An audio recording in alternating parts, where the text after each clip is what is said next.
Hello, my name is Benjamin Hart. I'm an American attorney and the managing director of Integrity Legal here in Bangkok, Thailand.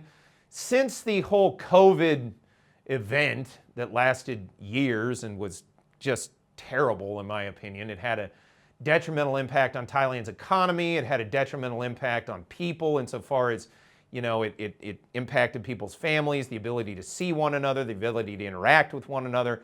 It was bad by any metric, and at best, I think you can say it was an over-exaggeration. Let's just call it that. I don't want to get into the whole, is it good, was it right, wrong, was it a hoax, was it whatever? To my mind, okay, there was something that occurred. It did not warrant the response that we went through by any metric. That being said, it's interesting. I found this on X.com, over on formerly Twitter, over on Vigilant Fox, and apparently the Secretary of Health and Human Services, Robert F. Kennedy Jr., put this, this went up, and Vigilant Fox is where I found it, but he made an announcement, quoting directly from Vigilant Fox over on X. HHS Secretary RFK Jr. announces a complete rejection of the World Health Organization's Global Health Treaty and IHR amendments.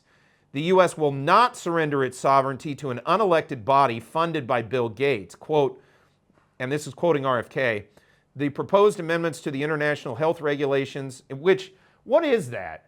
How do we have international health regulations? This should be handled at a national level. This international stuff is just getting ridiculous.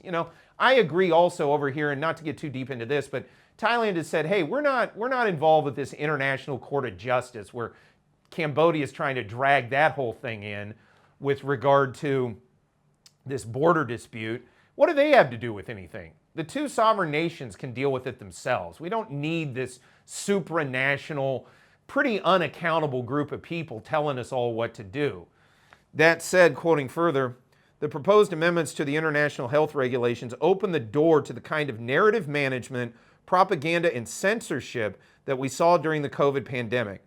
The United States can cooperate with other nations without jeopardizing our civil liberties, without undermining our Constitution, and without ceding away America's treasured sovereignty, unquote, Kennedy wrote on X. Couldn't agree more. And I think Thailand could take a page from the U.S., could take a page from Secretary Kennedy on this issue. I think Thailand's treasured sovereignty, which has been treasured by Thailand for years and years, it's maintained its own independence and autonomy and sovereign status all through some of the most trying times you can imagine, through the colonialist era, through the Cold War, through the post-Cold War era, up until even now. Thailand has maintained her sovereignty, and I hope we continue to maintain her sovereignty and do not be subsumed by this World Health Organization nonsense, because Thailand can handle her own public health issues. She can. We don't need outsiders intervening, and we don't need them intervening in propaganda and narrative management. Thais can take care of themselves. It's good when Thailand takes care of itself. That's a proven thing throughout her history. And frankly, not to put too fine a point on it, but I'm hoping that Thailand does something similar and we preserve our treasured sovereignty here, just like the United States has shown its willingness to do.